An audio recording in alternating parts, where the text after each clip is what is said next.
नमस्कार, मैं हूं देवांशु। आप देख रहे हैं news for nation. Librarian association के सदस्य ने आज पटना हाई कोर्ट में एक रिट याचिका दायर की है। इस याचिका के मुताबिक 2008 से बिहार में लाइब्रेरियन की कोई वैकेंसी नहीं निकली है बिहार में। इसी को लेकर आज एक पिटीशन दायर किया गया। सबसे पहले हम जानेंगे आखिर इस पिटीशन में क्या कुछ कहा गया है। सर, आज आपने पिटीशन दायर किया है, क्या इस पिटीशन में है? अंडर द कॉन्स्टिट्यूशन, भारतीय संविधान के अनुसार प्रत्येक नागरिक को एम्प्लॉयमेंट का अधिकार है। वो उसको सरकार, ये लोग जो इर्द गिर्द खड़े हैं, जो काफ़ी सोशल डिस्टेंसिंग का पालन करते हुए खड़े हैं, ये लोग all Bihar trend librarian association के सदस्य हैं। और ये लोग काफ़ी एग्रीव्ड हैं कि 2008 के बाद बिहार सरकार ने कोई वैकेंसी लाइब्रेरियन के लिए निकाली ही नहीं, जबकि 2008 के बाद 2020 तक असंख्य सीट खाली है। और राज्य सरकार बराबर आश्वासन देते रही है, पेपर में स्टेटमेंट देती है कि हम लोग लाइब्रेरियन के लिए उच्च विद्यालय, उच्चतर विद्यालय एवं मध्य विद्यालय में भी हम लोगों ने सीट का सैंक्शन पोस्ट करने का कोशिश कर रहे हैं और मतलब किए हैं।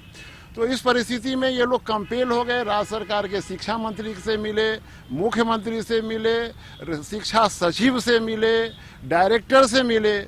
जब कहीं से कोई रास्ता नहीं निकला तो ये लोग पटना उच्च न्यायालय में आज ही हम लोगों ने रिट याचिका दायर की है। और इसमें इन सब प्रश्नों को उठाया गया है कि इन लोगों के लिए जो भी वैकेंसी हो आज तक की, 2020 तक की, इन लोगों को दिया जाए। और लगभग आज बिहार में 10,000 से ज़्यादा वैकेंसी बिहार में है। 2008 में जो वैकेंसी निकाली गई थी उसमें 2598 सीट के लिए निकाली गई थी, जिसमें से 1846 लोगों का बहाली हुआ था। उसमें से भी लगभग 700 सीट आज तक खाली रह गई। मैं समझ गया आपके कहने का मतलब। ये आप लोग सभी लोग ट्रेंड हैं, लाइब्रेरियन का कोर्स किए हुए हैं? सभी के सभी ट्रेंड है और लाइब्रेरी साइंस का कोर्स किए हुए हैं और हम लोग डिग्री लेके बैठे हुए हैं कि सरकार वैकेंसी कब निकालेगी। तेजस्वी यादव बेरोजगारी के मुद्दे को लेकर लगातार सीएम नीतीश कुमार को घेर रहे हैं। कल ही उन्होंने पोर्टल भी लॉन्च किया। क्या आप लोगों ने तेजस्वी यादव के समकक्ष ये मुद्दा उठाया है कि बिहार में लाइब्रेरियन की पोस्ट खाली, आप हमारे लिए कुछ कीजिए? एसोसिएशन का प्रतिनिधिमंडल 5 सदस्यीय तेजस्वी यादव जी को जाके ज्ञापन दिया था और उनसे आग्रह किया था कि सर लाइब्रेरियन बहाली का मुद्दा आपके माध्यम से उठाया जाए, लेकिन विशेष ध्यान उनकी तरफ से भी नहीं दिया गया।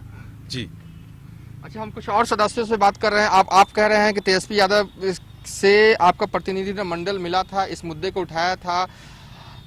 इन दिनों तेजस्वी यादव मुखर हैं बेरोजगारों को रोजगार दिलाने के लिए। क्या तेजस्वी यादव से भी कोई मदद नहीं मिली आप लोगों को जब आपने बात रखी थी? सर, हमने ईच एंड एवरी जितने विपक्ष के नेता हैं या सत्ता के जो नेता हैं या शिक्षा सचिव से लेके एक एक व्यक्ति से हम लोगों ने मिला, हमारे प्रतिनिधिमंडल मिले, लेकिन किन्हीं का स्पष्ट नजरिया वो आश्वासन दे देते हैं कि हम सदन में मुद्दा तक नहीं उठाते हैं विपक्षी लोग। अच्छा, क्या कहा था नेता प्रतिपक्ष तेजस्वी यादव ने जब आप लोग मिलने गए थे? उन्होंने बोला था कि हम सदन में इस मुद्दा को उठाएंगे। कब गए थे मिलने के लिए आप लोग? 6 महीना पहले लगभग हम लोग उनसे मिले हैं जी। कोई आश्वासन दिए थे लेकिन उनके तरफ से कोई बहुत ठोस हम लोग के अभी काम नहीं किया गया। तो उम्मीद नहीं है क्या नेता प्रतिपक्ष, क्योंकि वो लगातार ये कह रहे हैं कि बेरोजगारी को लेकर? आप देखिए ना सर, उम्मीद अगर रहती तो हम लोग न्यायालय के शरण में क्यों आते? हमारे पास कोई उम्मीद नहीं बता और अब आचार संहिता लगने वाला है। एकदम हम लोग थक गए, एकदम मरणासन स्थिति में। आप देख लीजिए, एक हमारे भाई हैं, 40-45 साल उनकी एज हो गई है, लाइब्रेरी किए हुए हैं आज से 10 साल पहले।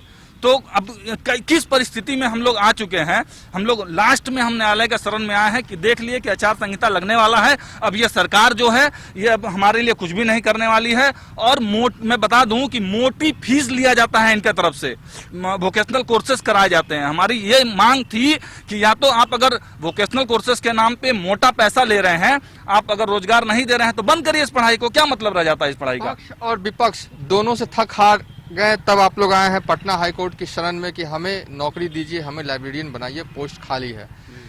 तेजस्वी यादव से भी आपकी मुलाकात हुई। तेजस्वी यादव कार्ड खेल रहे हैं रोजगार का। क्या लग रहा है कि वो जो कह रहे हैं कि हम रोजगार देंगे लेकिन आप लोग कोई मदद नहीं कर रहे हैं? वो सब एक पॉलिटिक्स मैटर है सर, समझ गए ना। सबके पास जाते हैं, शिक्षा मंत्री कृष्णनंदन वर्मा के पास भी गए हैं, उन्होंने आश्वासन देते हैं कि होगा लेकिन होता नहीं है। 2004 में पास आउट लाइब्रेरी साइंस किए हैं दिल्ली से, और उसके बाद दर दर भटक रहे हैं, रोड पे भटक रहे हैं। सब्जी का दुकान चलाना पड़ा, सब्जी की दुकान चलाने के लिए पैसा की व्यवस्था करना पड़ा, उसके लिए पैसा व्यवस्था अच्छी नहीं हो रही है। मेरा बाल बच्चा भी है। हमने सोचा कि भाई लाइब्रेरी साइंस करने के बाद में हमें नौकरी मिल जाएगी, आज तक नौकरी नहीं मिली।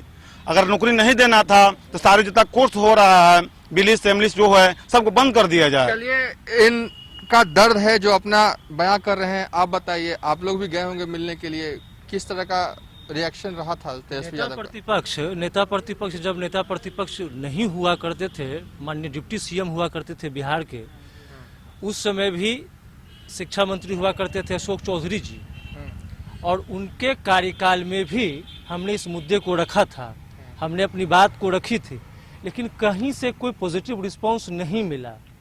आज जब नेता प्रतिपक्ष बने तो नेता प्रतिपक्ष बनने के बाद भी गए, जब सरकार में थे तब भी मिले, जब नेता प्रतिपक्ष थे तब भी मिले, लेकिन उनके द्वारा भी कोई पॉजिटिव रिस्पांस आज तक नहीं मिला। थक हार के हम लोग न्यायालय के शरण में आए हैं, हमको उम्मीद है कि यहाँ से न्याय मिलेगा। चलिए, एक तरफ बिहार के नेता प्रतिपक्ष तेजस्वी यादव यानी कहें कि आरजेडी जो है चुनाव से पहले रोजगार कार्ड खेल रही है, तो दूसरी ओर पटना हाईकोर्ट का रुख बिहार के बेरोजगार या कहें कि बिहार के जो लाइब्रेरियन हैं उन्होंने किया है, और ये मांग कर रहे हैं कि इन्हें नौकरी दी जाए बिहार सरकार के तहत, क्योंकि बिहार में बहुत सारे जैसे पद हैं जो लाइब्रेरियन का खाली है। फिलहाल अभी तक के लिए इतना ही। आप देखते रहिए न्यूज़ फॉर नेशन।